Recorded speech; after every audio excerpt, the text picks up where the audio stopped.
3 projects going on, and if you want to scale your film business, you need to do this. And he was like, oh yeah, you're right. It's genius. I'm like, this is what entrepreneurs do, Nick. They hire and fire themselves. Why the fuck would you not want to fire yourself? It's the greatest feeling ever. Yeah, when you figure something out and then you fire yourself, it's awesome. I don't gotta do that fucking shit anymore. Right? Everything I'm doing, I want to fire myself so I can just sit on a podcast all day for 10 hours. I just want to be the one walking around that's fucking doing all the interviewing and talking and that's what I'm saying. Spitting the facts. I just want a camera guy following us around while we're just like talking. Everything else just gets done and released like everything gets done, man. That's the fucking game. That's the fucking game. You're just on the camera. Like we are the content. We are the content. Like we're content creators, but really we are the content. We want to outsource the creation part of it. And the recording of it. We are the content. Yeah. Our brand. I know, you have to tell me. That's why I'm doing everything I'm doing. People don't understand that, dude. Nobody gets it. Jay-Z in hip-hop is the only rapper that got that. It's crazy how no one gets that, dude. We're live. It's fucking Joe Rogan with I just don't understand why you don't want to fire yourself from every position and just be... We are LIVE, folks, in the Weirman Media Studios. Good morning. GOODMORNING. Good morning, folks. We're live here in the Weirman Media Studios. My brother was just talking about systems and leadership and entrepreneurship. But yeah, we are live here. We're getting ready to turn up for an episode of the Two Brothers TV. Thanks for being with us, folks. The folks that are with us, thank you. Your attention here at Weirman Media is our oxygen. If you love it, if you hate it, it doesn't matter because we appreciate your attention no matter what. Your attention is our oxygen. Ultimately, for everyone that has supported us, continues to support us, and pledges to us, we greatly appreciate it. All of our support is greatly appreciated in the More Love movement. My brother's More Love clothing line is... Shout out. Is doing real well, and it's got a real solid movement behind it, and I think it's going to do even more when it has more access to an audience, because the platform is great. It's all about more love, less hate, more compassion, more empathy, and more kindness, because when hate is loud, love must be louder. So that's some pretty big stuff. My brother is in the studio this morning. How you doing this morning, Zaya? Doing great. We're really open to, with the swag, like we have our own personal preference on what we like, but we're definitely open to feedback on when people go to the website and they buy stuff or pledge stuff, we're definitely willing to get any feedback on certain swag. Everything's testing and measuring, and we're always open to improving things, and like we have a lot of swag on that website, but over time we're gonna go on there and mess around with stuff and always improve and hopefully have to a point where everything on there everyone loves consistently. But yeah, it's just we're always open to that. I agree. That's a great point. So we appreciate any feedback. Everyone has their own style with clothes, but we definitely want to improve because we not only care about the mission, which is most important in the brand, but we also want the clothes to be really high quality and that people love. So I was talking to a gal yesterday, Daisy. Shout out to Daisy. She said she loved the onesie on the website, the blue onesie. But yeah. Oh yeah, the onesie swimsuits. I like those too. Yeah, I'm gonna have to get her one so she can. She said she wanted to buy one and maybe take some photos in it, and then we'd use them as content. But ultimately, that's what it's all about. It's about testing, measuring, developing, always auditing and improving our systems and how we operate. And that's what he's talking about with the clothing line. But today, what are we gonna talk about, Zaya? We're gonna talk about what? Today we're going to talk about leadership branding. Leadership branding, folks. This is key. And the statement that Jay-Z made one time on a rap. Shout out to the big man. Oh, he said, Pippin' ain't easy. He said, I'm not a businessman, I'm a businessman. Get it? I'm not a businessman, I'm a businessman. And leadership brand is a rhyme in my mind to pass time while I shine. So that is like we are the brand. Businesses that we're part of are extensions of who we are. It's just an extension. It's a representation. That's why you have a logo with a name, with a mission, it's a vision, but that's just an extension of me and my brother. Like More Love is an extension of the brand of Isaac, Isaiah, or Josh, JR, Dub Nation, and what we represent. But no matter what I do, I could shut a business down or move into a new business or a new industry or walk away from one, and I'm still me with the same principles and the same vision and the same person. And no matter what I do, that's me. Like I am the brand. Everything else is an extension of me. And once you recognize that, you realize the importance of when I market myself and the way I conduct myself, the way I talk about myself, everyone that I'm touching and interaction with, is just me and me wanting to be a leader where it's not about me. Everything I'm doing is representation of what I believe in, what I believe and what in, I'm about. what I'm about, and how I can help people. And that's what leadership branding is. And the more we can get people to believe this and have this mindset, we can come together and move forward, humanity forward.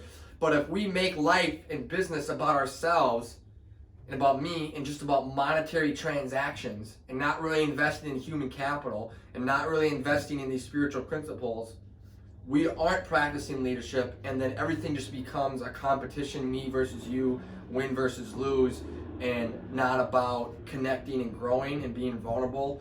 And it starts with this, with storytelling. So in order to be a leadership brand, you have to be willing to share who you are at the core, right? So this requires authenticity and vulnerability. If I'm superficial on the outside, I really can't be a leader, because you really can't know me then. A true leader is willing to be humble enough and willing enough and open and honest enough to share their pain and their failures, and also to be able to pivot that and how it's made them successful and made them who they are today. So I think what you're talking That's about the key. is so big, because leadership branding leads to fluid. You can be fluid, you can be flexible, and it forces you to be authentic and vulnerable. I think you're right 100%. And the reason why it's such a leadership, I like to use that word because personal branding is another word you can use, but I like leadership branding better because personal branding, people can take that the wrong way and they can make that about themselves. With leadership branding, it's impossible to take that this is about you. It's not about you. And the reason why it's leader, because the only thing about it that's about you is your reputation. Yeah, so if you look at leaders, let's look at military, like a great leader in a war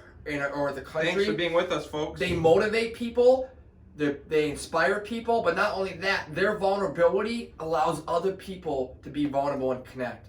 Like a leader can't just be passionate, it can't just be motivational, inspiring, but if they never take their wall down and share any of their pain and struggles, like it's hard for other people to connect to them. They're gonna put them on this pedestal of like, oh my gosh, this person's a great leader, but it's like that person isn't any special than you or me. They've just taken with their pain and failure and used that as a tool to become someone that's better. But that's what's so valuable at leadership branding, right? Is that you can be so fluid and flexible with it. So when I go into business and I instantly separate myself from things by being a brand, I'm now no longer fluid and flexible. Whereas if I just lean into my personal experiences, my authentic self and my vulnerable self, and it makes it so I can connect and share my stories with others, which is makes the most fluid sense. Because if you think about it, now I'm being authentic, I'm being vulnerable, and I'm opening up to all my differences, shortcomings in my story, so that I have all these different variables that I can connect to others on. And in business, it's all about how I can connect to humans, especially in leadership branding. So everyone's running away from these things, and you need to lean into them, because that's what's going to give you your ability to connect to people, especially in a powerful, authentic fashion. But also by doing so, I can now be a leadership brand and be involved with a ton of different businesses without ever having to necessarily be the owner of those businesses. So I can be a part of a business, and through leadership branding, now I can be fluid. I can run 4, 5, 6, 7, 8 businesses because I'm simply the leadership brand that's associated with them. So whether I'm actually the sole owner of it or just a part of it, I can still be flexible and fluid in being a leadership brand and do many different things and be involved in so many different avenues, because I don't have to be the sole owner of the business, and I'm fluid. Something could fail and I could lean into something else tomorrow. If I'm a leadership brand, it's me. It's not the product necessarily. It's me they're supporting, and the product is more of a bystander. So it's an extension of who you are. Yeah, it's an extension. So ultimately, if something failed, you can lean into something. It's so fluid. Just think about that. If you're a soap product and I'm a leadership brand, now the soap is the main product. It's me, and I can lean into whatever I want. I can do soap if the soap fails or it's not doing so great, or I want to mix it with something else. I can do soap and shampoo and conditioner. It's the most fluid, flexible, and it requires not only gives you the tools to be fluid and flexible, but it requires you to be vulnerable and authentic, because you have to lean into your story, your shortcomings and defects, to then connect with others. And all these things are crucial in business, because business is all about connection and connecting. Yeah, it should be anything in life. So especially business. Anyway, it could be politics, it can be business, it can be, as we were just talking about, athletes. Athletes should be leadership brands. Definitely politicians. We see that. We'll talk about that. We'll dive into macro stuff about. I'm gonna read the definition here. Yeah, just give me one before he's getting that lined up. I think the key too here with leadership branding is it requires you to start with your why. In order to be authentic and vulnerable, It's the who, the what, the you when, have the to where, get the why. the who, the what, the when, where, and the why. But I'm going to get rid of all that. It comes down to the why. One thing. That's it. If you can't explain your why in 1 to 3 sentences, you aren't effectively a leadership brand or know yourself well enough to be a leadership brand. So I'm not going to interject. Our whys can change, but at the core of who I am, it starts with my why. Like, why am I creating More Love Nation? Why do I podcast?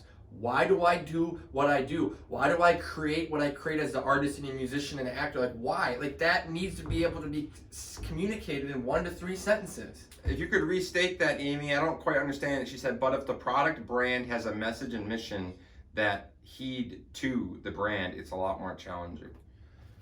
I don't quite get it. So shout out to my auntie Amy. She Auntie says if the Amy. product brand has a message and mission that heed to message to the brand, it's a lot more challenging. I don't know what she's saying. If you could retype that and correct that mistypo. But what we're trying to tell you, Auntie Amy, is that it's not about the product. It isn't.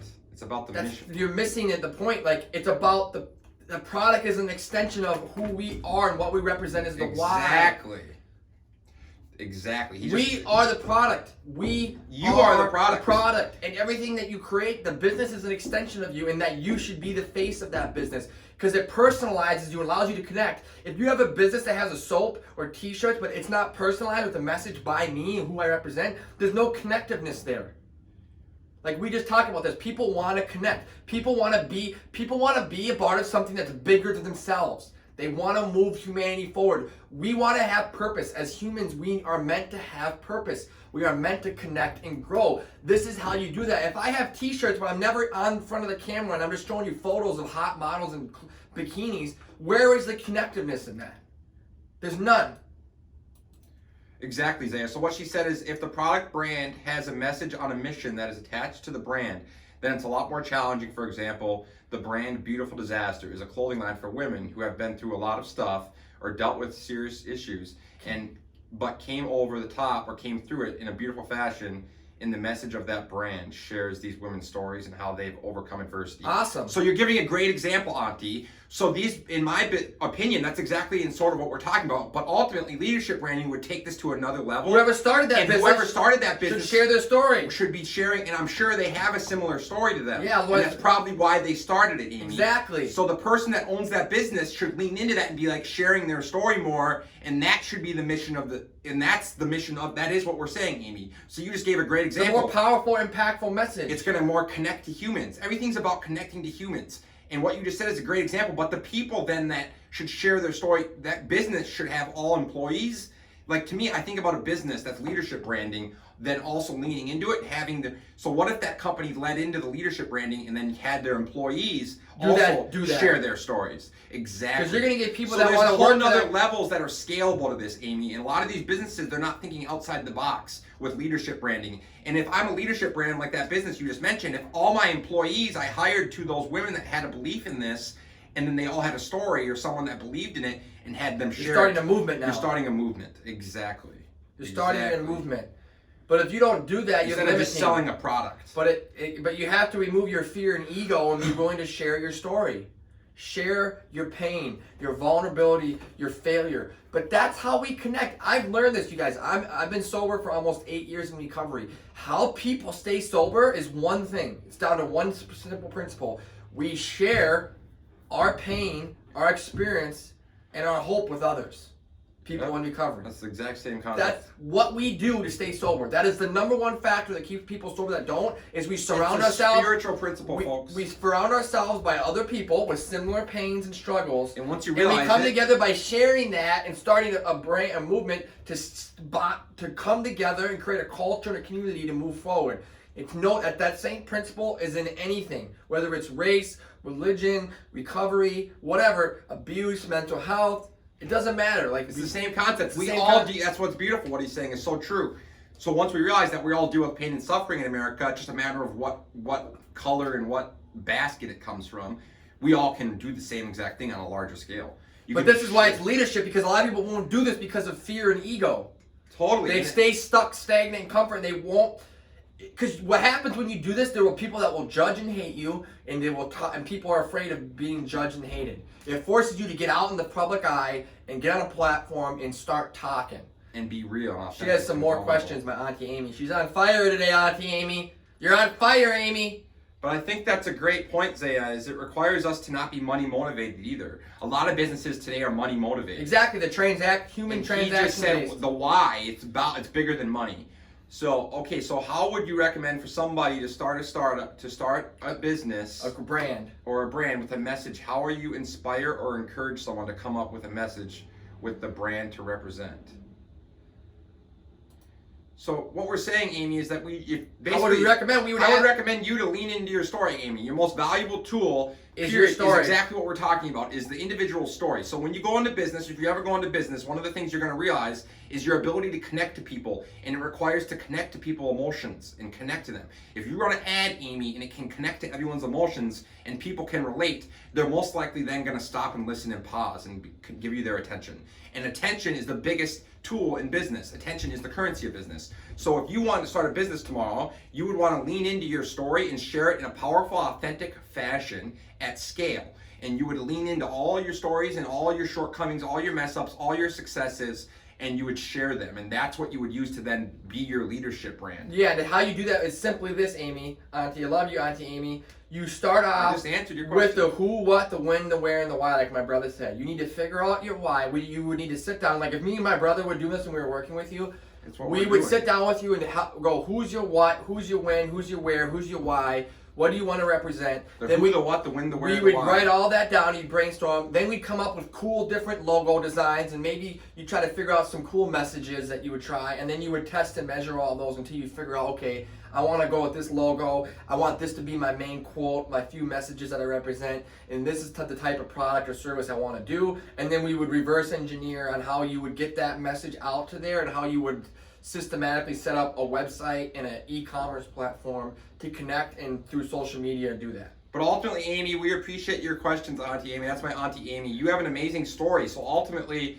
if you are willing, it's a very challenge. You've been through a lot of challenges and pain and suffering and struggle and strife, but you've also you've sustained through it. Overcame that. Ultimately, if you lean into that and get vulnerable, authentic, and real, you're going to be able to bring value and you're going to be able to inspire and help people. And that could be a very valuable tool in business, because you could be a leadership brand and you could simply do a lot of different things with that. Whether it was you just choose. It's up to you.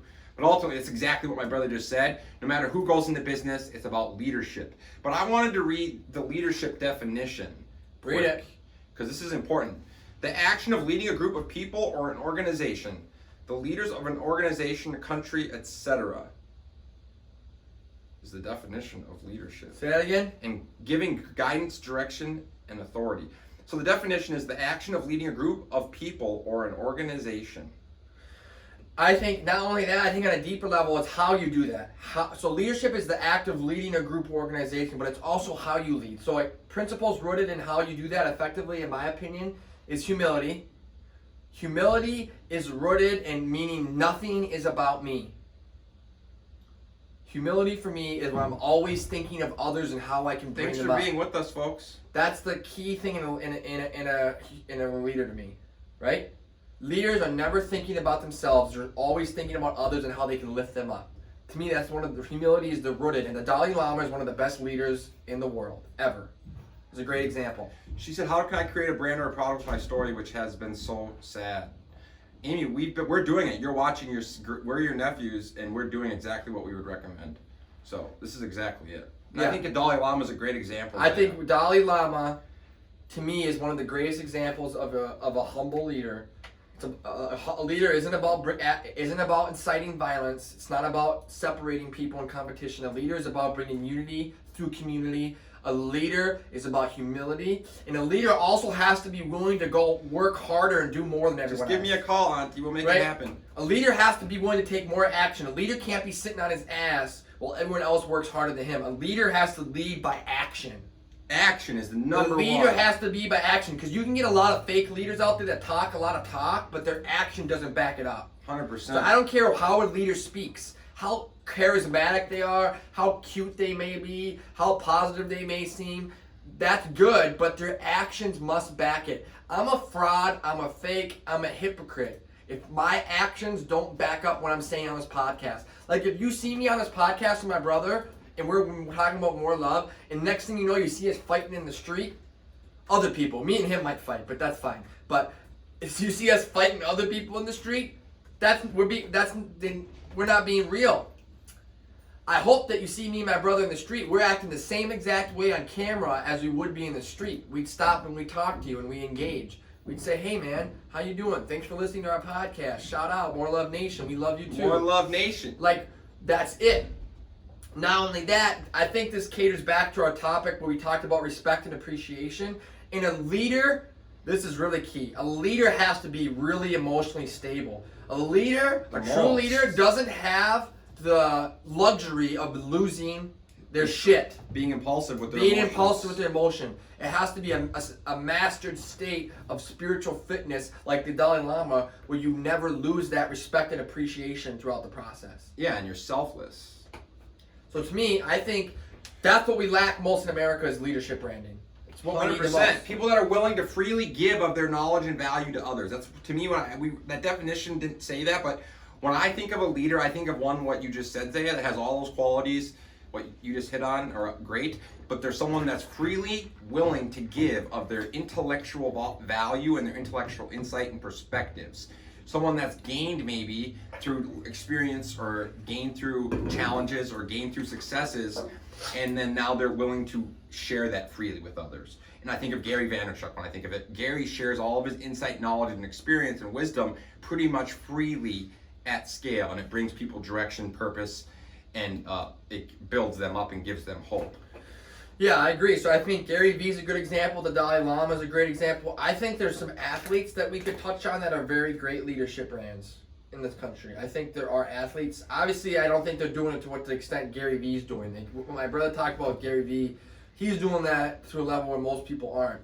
But there's a lot of athletes out there that are great leaderships brands.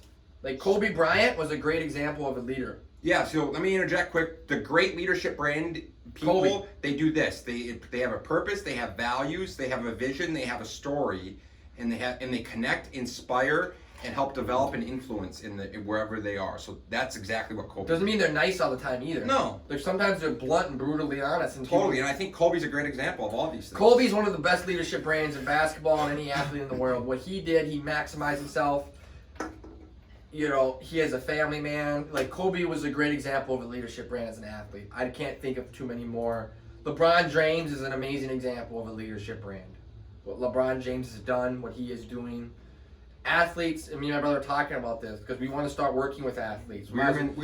We might as well announce it now. We're going to eventually be we want to get into managing, helping athletes build their brands. Football, basketball, hockey, baseball. And we think athletes are the perfect person to do this with because they already are in the public eye. They're trained as athletes. Everything around athletes is team oriented. It's about we, not me. All about the principles of Weirman Media. Yes, everything exactly. That we talk about. And Gary Vee is doing it in the sports too. It just makes perfect sense. And athletes are the best people to work with, to do this with. And that's who little kids look up to. A lot of times. Who do little kids look up to more than anyone? It's athletes. Football, when baseball, I was a kid, hockey, Randy Moss and Chris Carter and Jake Reed and Robert Smith and Torrey Hunter for the Twins, Joe Mauer. Like, as a kid, athletes were my heroes. It's not even a question. No, I think you're right. I think it has all the exact characteristics that correlate exactly with what we believe in. Exactly, and you can get the most impact with kids because they all love athletes and look up to them. And there's so many athletes that don't have a business-minded background that might need that guidance and direction where they have all the tools, but they don't know how to develop a brand for themselves or develop their leadership brand to move forward and turn that into something that could actually be a platform after their career or even during your career. And here's the deal. A lot of athletes get cut or go bankrupt because they don't know how to manage money. And the NFL, and they're being manipulated by people that want to try to take their money. And not only that, nothing against the NFL or the MLB or anything, but they don't have their back. They don't cover their medical expenses. Athletes need to have a backup plan in case their career gets ended, or if they're blessed enough to have a career, they need to have this. They need to have this for after to build their platform, because sports and professional athletes average is like 5 years. A professional athlete average. That's a very short window of your life where you get to be blessed enough to live out your dream as a professional athlete. It's usually 5 years or less for the average athlete. They need to have a plan, and this is the plan. And one of the key factors about all this that's so great about leadership branding also is the self-awareness it forces, right? If you listen to me and my brother, we talk all the time and consistently about how our growth steps, auditing and awareness is the first step. And our steps that we use are for individuals and for businesses. But you must be practicing them first before you enter business for them to work. If I want to scale a business or have success in business, the person that I'm going to need to know the most about and be the most aware of is myself. You know, because I'm going to have a lot of demands, and I'm going to have a lot of late nights. I'm going to have lots of people looking to me for direction, purpose, and support and guidance and so forth. So I'm going to need to know where I stand on speed. I'm going to need to know when I start a business where I stand on organization. I'm going to need to know as a business owner and founder where I stand on patience. I'm going to need as a business owner to know where I stand on leadership. Like leadership, patience, organization, speed, all these things are things I'm going to need to be aware of and self-awareness is a big part of all this. And that's why it's so beautiful, because leadership branding forces us to be aware of ourselves, which is really a huge part of business. People don't understand enough how much it matters to be self-aware when going into business. It's so big. One of the main reasons my moving company, one of the characteristics I failed with during that company was self-care and self-awareness. Like I was making self-care and self-awareness are so crucial. Because if you're not taking care of the main asset of the business, and the main asset of the business isn't in good shape, it just doesn't work for everyone else. Yeah, it's called balance. Yep. Right? Sleep, prayer, meditation, exercise. That's what's great about leadership. Not using drugs. If you do drink, minimizing your alcohol consumption. For me, I think creating art is one of the best things how I practice self-care. So I write poetry. I like to make music. Sometimes I like to pretend that I'm not myself and get an acting role and be someone else. That's self-care for me. Like, again, creativity and imagination is one of the greatest things for self-care, and it's one of the greatest principles that leaders have. So not only is that self-care, but practicing creativity and imagination for me is how we think outside the box and move humanity forward and come up with solutions to life and connect to humans. Like, I love art so much. Like, again, because it's not objective. Art is so subjective that it's like, and then that mindset when it comes to business, like if I'm bringing creativity and imagination in my life and view everything as a lens as an artist when I'm trying to tell a story and create a piece of art and connect to a human in front of me, like it changes the game. It changes the way I think, and it allows me to remove my ego out of the situation and just be like, okay, let's be creative here. Let's figure out what we can build or create here to connect to humans and move humanity forward. That's what's so beautiful about art and ambiguity is it forces the removal of ego, because you can't, it's just that it's so big. It removes ego.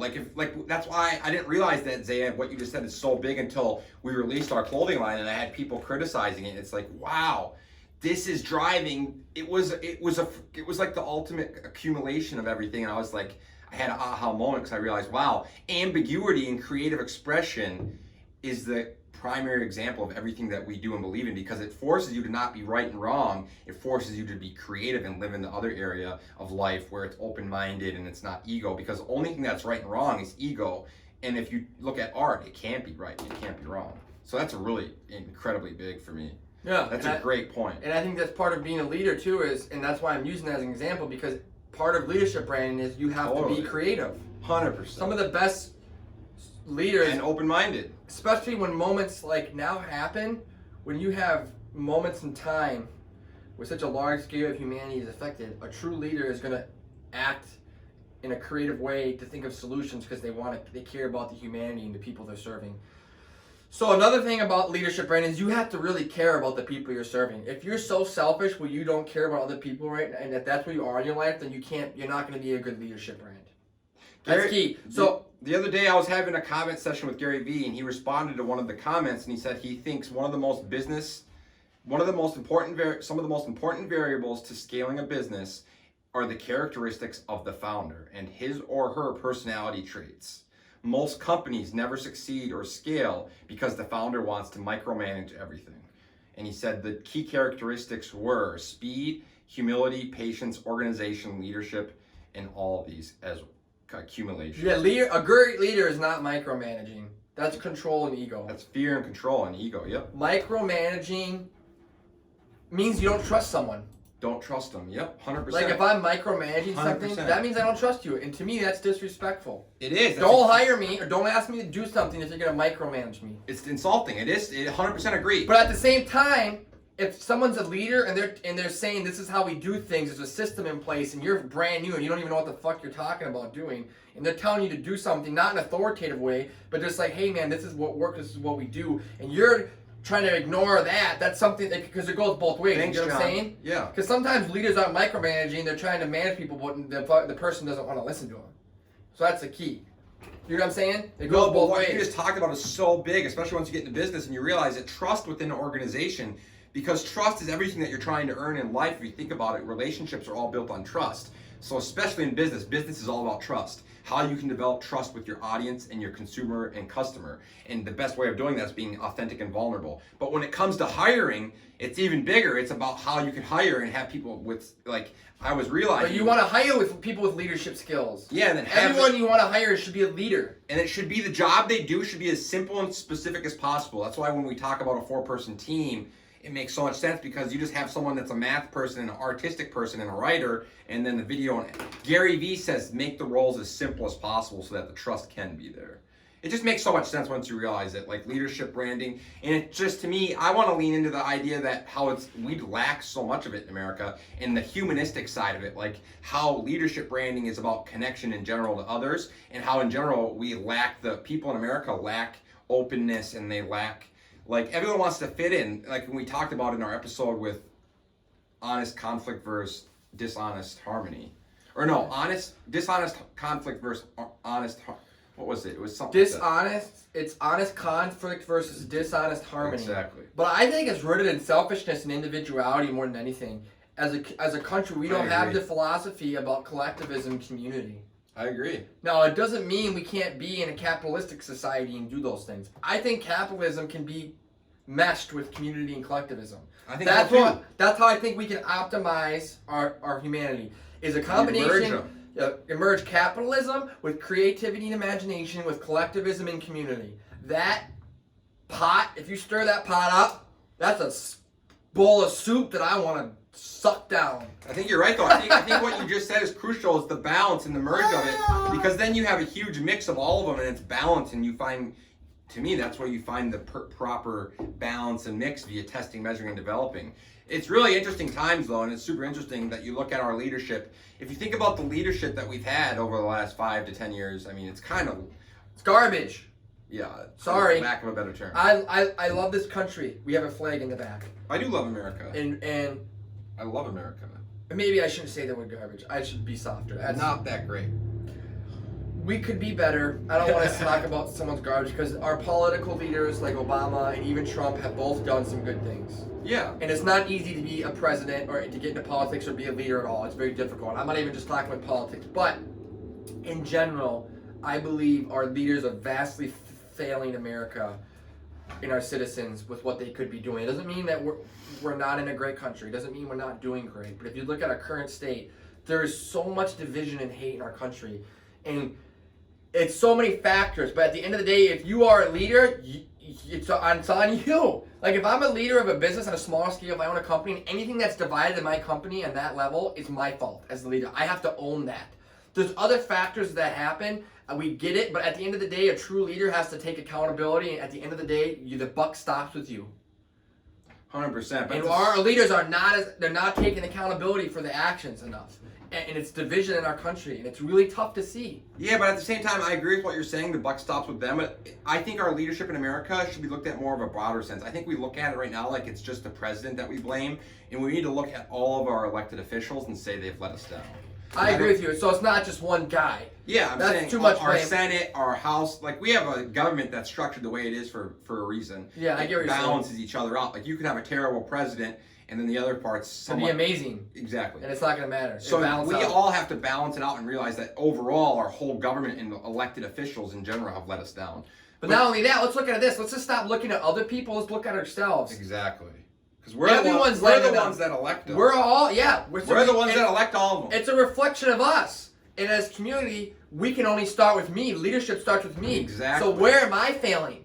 Exactly. Where am I failing? That's what we need everyone to ask. Like we talked about that, so we don't want to externalize too much on other people here. So we brought that up. But now I want everyone to think about, where are you failing? Like, where am I failing as a leader in my life, in my community, with my family, with my friends, with my employees, with my coworkers, with whatever community I'm a part of, as an artist, as a human, like whatever you choose to be a part of, I'm asking you to inventory where could you be better as a leader, what you do every day of your life. That's the mindset that we need to do. I fail as a leader every day. And that's the beauty I of fail this. every day. I do something that's not leadership quality, and I go, shit, I probably shouldn't have said that. Like, I should have probably said that our leaders are garbage on live just now. That's probably not a very leadership thing to say.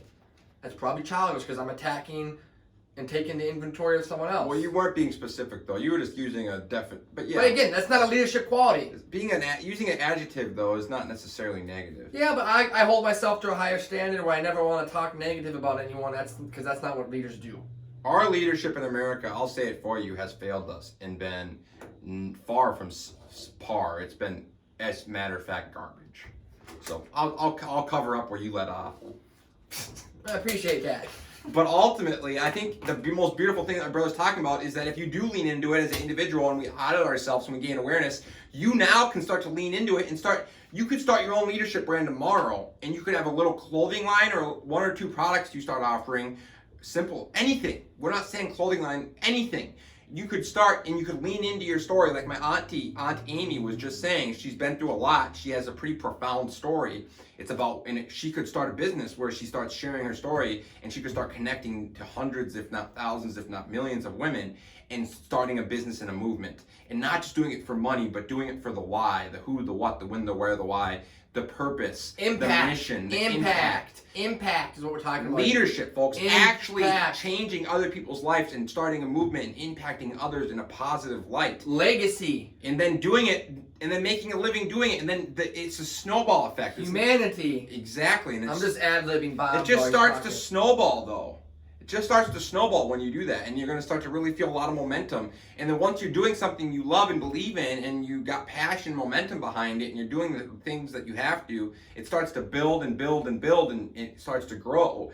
And then you start to have a real powerful movement and message. But it all starts with personal leadership and branding and self-awareness, like my brother said, and auditing myself and gaining awareness. And the best way to gain self-awareness for me has been taking risks and doing things and putting myself in challenging new situations, because then I build confidence through conditioning and fitness, where I'm doing something new, I'm in a new environment and challenging myself, and I succeed through it.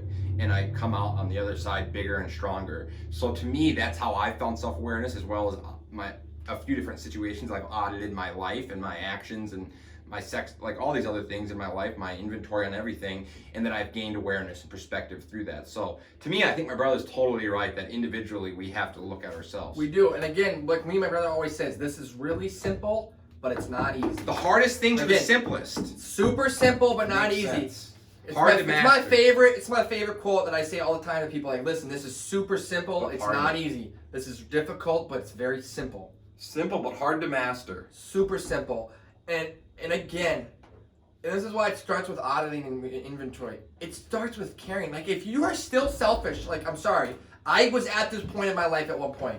While I was so caught up in myself and selfishness, I wasn't able to be a leader because I didn't care enough. I was just consumed by my selfish, me and myself and my life and my little Me, world. myself, and I. So- Isn't that a Carrie movie? It requires you or me or we to get out of ourselves and care. Like, so the more you see someone push themselves out there like us, it's because we care. Like, I really care about people. I really care about art. I really care about creativity and imagination.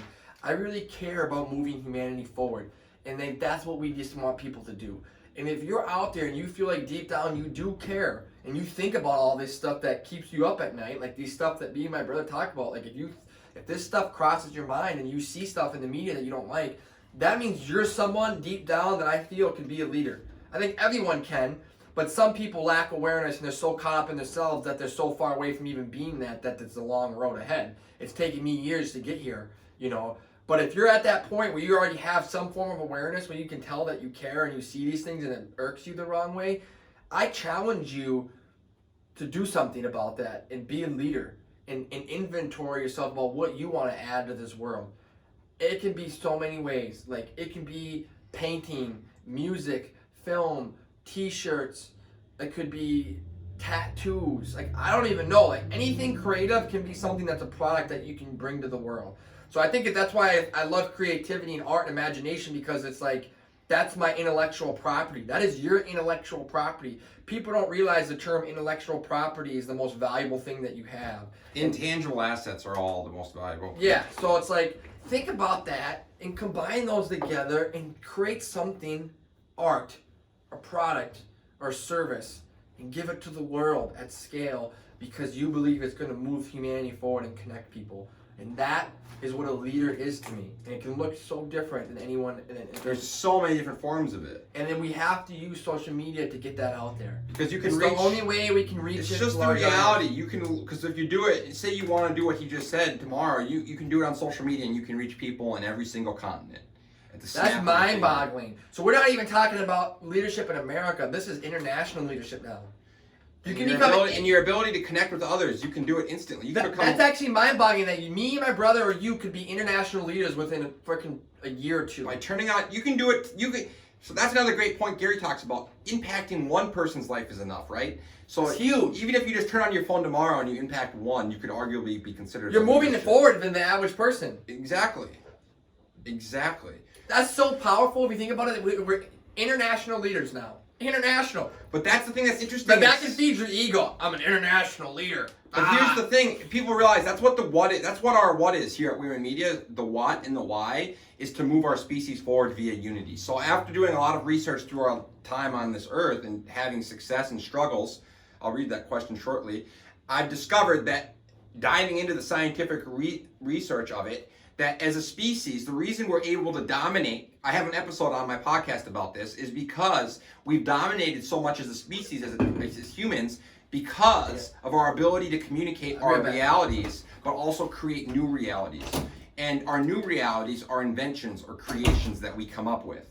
And it comes from the book by Yuval Harari, Homo Sapiens, or History of Mankind, or something along those lines.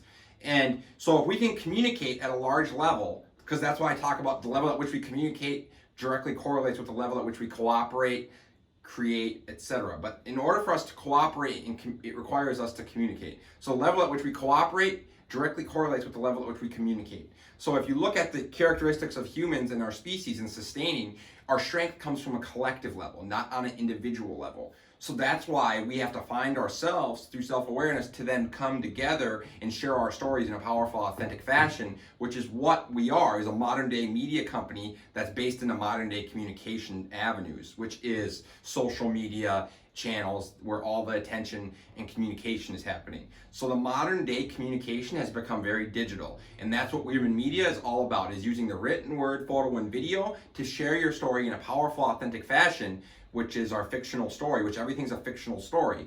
And then as humans, if we share our fictional stories and truths and realities, we then can come together, unite, and find common ground, as my brother said, to work together in a cooperative, flexible fashion, which is when you get all the brightest minds coming together and creating, via creation and imagination, the new tools and realities of tomorrow, which is what my brother was talking about earlier in his program that he uses. The reason they all are able to do that is because they share their stories, which is essentially the most powerful tool we all have is our story. Yeah, if you look across the history of culture and humanity, stories are what keep culture and community together. Stories is the most powerful tool. Fictionals, in the history of mankind, the most powerful tool we've ever had is storytelling. And we can do that through photo, video, written word, painting, music, film, any form of art, tattoos, visual arts. Any form of art is a way to tell a story. Yes, it's just gotten really digital in the last 5 to 10 years, where all the avenues that we're focused on have become a really big emphasis of it because of their reach. But ultimately, what he's saying is true. Well, you can use those things through digital to make film. Of it. It's what's so fun all about that it. stuff that I'm talking about, you use the digital platform to even share that. But that's what's so fun about a leadership brand, folks, is what he just said. You can do, if you're an artist, it's the ultimate canvas for an artist, because you can use every platform as your, if you want to make music part of the time, you can release songs that connect back to the brand. If you want to paint pictures, you can do that, and that can be part of the brand. If you want to do animation. Animation. It's just an endless list. There's no bigger canvas for an artist than a leadership brand. All right, so we have John saying, he was talking to my aunt, there's a lot of business owners who had gone through shit and had sad stories in the past, good or bad. And those experiences became their inspiration to come up with their own products and build their own brands. Behind those products lie a thousand of meanings. A great story. Yeah, John, I agree with you 100%. That's what inspires a lot of us is our experiences. But yeah, so that's what the what is here at Weirman Media. That's why when my brother just took a brief bathroom break. Emergency. That's what the what is here. It's about moving. The what is what we're doing is trying to move humanity forward and do those things. It's not just about us making a check and getting by and surviving. It's about doing bigger things with it and starting a movement. And that's why it's super cool. My brother's clothing line, the More Love Movement clothing line, because it's all about love, compassion, kindness, and empathy, which are all essential characteristics to unity and cooperation and collaboration. So I think what all this thing that's really cool is all this comes back. To me, I think about unity starts with individuality, right? It's weird because in order for us to unite, we have to find self-awareness, right? Because we're not going to be able to work with others if we're not like concrete in who we are. Yeah. So I think about all this. It's just really interesting topic. So who's your favorite leadership that you look to? Wouldn't you say Gary's yours? Or you said Kobe, you said Gary, and you said who else?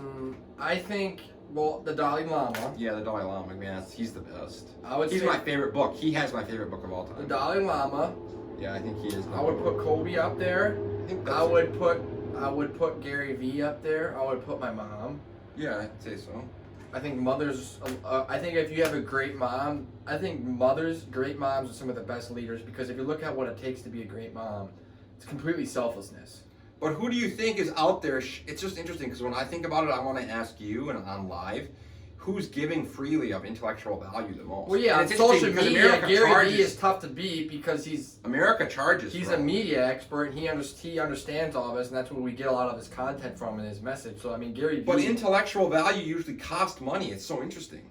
Everything costs money intellectually in America. Besides high school and grade school, middle school. If I want to pay for knowledge, I'm gonna have to pay beyond high school.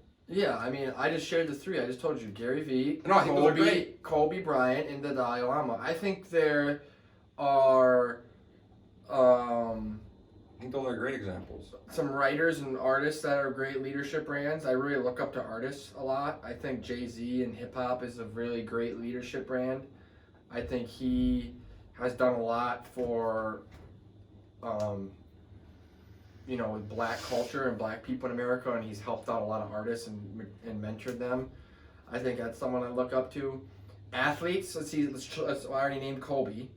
I think LeBron James is a great leadership brand in America. I think totally agree. What he's done with all the kids, like he created this foundation for paying for schooling for all those kids. I think he is a great brand as far as athletes go. I guess for me, I just think about intellectual value being given. When I think about a leader, I just think about someone that's giving freely of intellectual value, and it just so happens that there's not really many I can think of that are doing it. So that's why I asked you, because I wanted your insight. Because I think there's a lot of people doing great things that you just said. I think those are all great people. Those are leaders, in my opinion. They are, totally. 100%. I'm just saying, I was just thinking about the one concept of intellectual value being shared freely. And if someone wants to consume intellectual insight or perspective, it's hard to find that for free. It's hard. Yeah, I think certain writers and books I think again, that's not free. Some of them, yeah, again, that is a fee. So, but that's a small fee. Yeah. To get access to intellectual value of $5 or $10, $15. 100%. So I think books, like my brother says, you can just get the keynotes. That's the beauty of life today. You don't even have to read the book because Google gives you summaries. But I think if you look at the people that are writing books, some of them are really good leaders if you dive deep into them, but some of them aren't maximizing their brand because they're not using social media like Gary Vee is. They're doing stuff that are leadership, but they're not really maximizing their reach, their intellectual value with their reach by using the platforms where the attention is online. So even though they mean well and they're doing great point, they're bringing intellectual value at a very low cost. They're not utilizing that online, which is how you can have the largest impact and reach the largest audience. So I think that's up there. I think that's such a great point. I just want to interject your online marketing campaign and leveraging it. Like that's so true. I agree with you. Yeah, like if you had a book that you wrote, like you should be talking about that book all day online, all the time. giving all the golden things out of it. So by the time the year is up that you wrote that book, everyone knows what it's about and they haven't even read it yet. They can if they want to. You can still sell it to them for $10, but someone could listen to it online. You could give them all the key points. They don't even need to read it. That's what leadership branding is. I think that's a really great point. It's interesting how many people might be leaders today, but they're not leveraging the online platform. They're not. Nope. Because there's countless leaders. You're right that I like Kobe and LeBron, like those guys. R.I.P. to Kobe. They could. Sad. Yeah, but they could leverage that more. Totally. Well, Kobe can't anymore because he's rest in peace. R.I.P. But yeah, attention and culture. I think that's a great point that you touched on with that. Is that all these? You just basically gave a great example of all these leaders there are. Tupac. And then led into the fact that they're not leveraging the online attention and culture, which really is what we're all about here at Women Media, is because that's why a lot of the things we talk about correlates back to being at the intersection of culture and attention. I think Tupac would have been one of the greatest leaders the world had ever seen if he would have stayed alive, because he was only 25. And what he did, like, he was a young man, right? So he did stuff that may not be leadership quality, but he's 20 fucking 5, okay? Give the guy on my 5th birthday. If we were rich and if we were famous by the time Pac was, and all of our fuck-ups were live like his was, by the time he was 25, he was so mature. His music, if you just listen, his music and his poetry, I bought his book called The Rose That Grew From Concrete. And this is exactly what we're talking about. Tupac believed a revolution in the world could grow through a combination of education and art revolutionized. That's what we're talking about here. Pac believed that. Having education with art combined to revolutionize the way humanity thinks and moves. And Pac used music, specifically hip-hop, and acted to tell the stories, the fictional stories. Like what Pac did, powerful, authentic. He embraced the world around him that he saw, and he would internalize that and tell the story from his perspective. But if you listen to his stories, he's not sharing just his experience. He's sharing the experience of what he felt like what was to be black in America, to grow in the ghetto, and what he saw with just the racism and the stuff in the world, whatever. He embraced these stories and moved forward. And I felt like Pac, if he was still alive today, would be so far doing these things that we're talking about. I really do believe. No, I agree 100%. That's why his music is all around the world, that people still connect to it. If you think about what you just said, that is exactly what we're talking about. That is exactly, he was ahead of his time. Pac was so far ahead of his time, man. He was so far ahead. A revolution of art and education is what's going to lead to everyone doing what we're talking about. Because ultimately, what my brother says is right. Like, do you know Pac was trying to start his own political party? You know that? If people would start implementing that and start revolutionizing how they operate and educate our kids, and then start having to be more creative and expressive and creative and more living in ambiguity, people then would start to have to remove ego, and I think that would lead to, I think he was right. I think that's what Pac represented, dude. That is what he represented. He is the most impactful hip hop artist that has ever lived, and I don't think we'll ever see anyone, because he practiced these leadership brands better than any other rap hip-hop artist out there. Well, he was a little street, too, though. But he was being raw and authentic and vulnerable. Yeah, but he was street. He was, yeah, I'm not saying he wasn't, dude. I'm saying, I agree. I'm just saying he was 25. He had a little bit of a thug. But he leaned into that on purpose to give the world what thug life was. Yeah. You understand that thug life, what he was trying to give to the world? But getting shot at is no joke. No. Shooting, yeah, it's no joke. But he came from the Black Panther Party, so he was the government had him targeted from the day one. Totally. His family was Black Panthers. The Black Panthers was on the FBI wanted list. Let's face it, you don't want to fuck around with the U.S. government, folks. No, but I'm just saying he was 25, and if Pac was still alive, I believe his principles he was talking about, he'd be talking about the same things that we're talking about right now today. If Pac was still alive, he'd be 50 years old today, matured man. He was 25, first of all. I just don't think he would have lived that long. It's just my opinion. I just think. No, I'm just saying if he did. Yeah. I'm theorizing here. It's not. But you get what I'm saying? Yeah. He stands out to me because what we talked about, his music represented that more than anyone's music that I've ever seen released. There's no other artist that even comes close to talking about that kind of stuff. No one. Maybe Kendrick Lamar kind of has principles where he talks about that in his music. A little bit, maybe. But not to the extreme that Pac did. Pac is the most political, revolutionary hip-hop artist of all time ever. The only one that would not even close. The only one that might come in second is Eminem, in my opinion.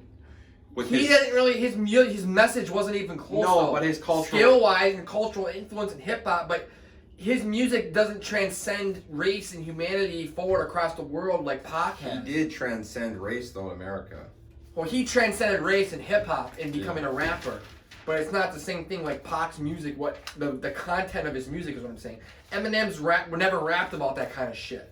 No, I agree. I think it's a great point. I think you just touched on a lot of great factors that a lot of people probably took value from. I love hip hop and I love Tupac. But I think it's just a great point to try and wrap this episode up here in the next few minutes. Is just to understand that leadership branding gives you a lot of options. It forces us to be self-aware. It forces us to be vulnerable and authentic, and it also forces us to be creative and expressive and open-minded and living in art and creativity and expression and lean into our differences, our shortcomings, and our defects instead of running away from them. And those are ultimately going to lead to us becoming more self-aware and understanding of ourselves. So that we have, the more self-aware we become, the more chances we do have success in business. And ultimately, for me, I love leaning into my truth because now I don't have to worry about it. If I'm just 100% leaning into who I am and what I'm about and my experiences, my mistakes and my successes, and I'm sharing them, now there's nothing to hide. I'm bare and I'm vulnerable, and that way I can gain. It just, to me, it makes so much sense. And when I'm doing it, it even feels better, and it makes so much sense because I feel the good coming from it and I see the impact. And even if it doesn't come down to money, just hearing someone say I helped them with my story and that to keep going and doing what I'm doing, I've heard that over and over again, and it means much more than money ever would. So the snowball effect of people pledging and donating and us growing, it just feels amazing. And I would think everyone would have a lot to gain from leaning into all of these kind of characteristics. Yeah, it feels good, man. This is what, like Bob Dylan says, you got to serve somebody. Serves. Are you serving yourself or are you serving your community? That's it. Am I here to wake up every day and make it about me, or am I going to wake up and make it about we? Again, we versus me. It's not easy, but it's simple. We appreciate you guys for listening today. Yeah, greatly appreciate it. Follow us, Isaiah Soul here. Follow me, Isaiah Soul, on Instagram, Facebook, Snapchat, TikTok, Twitter, yada yada. Yada yada. Follow More Love Nation. Yeah, More Love check Nation. out the website. Check it out. Follow Weirman Media. Follow my brother. If you have any more questions, reach out for those too. We greatly appreciate all the questions this morning. We love to connect. We love to grow. We love to serve. Thank you for listening. It's not right. It's not wrong. Once again, it is our perspective.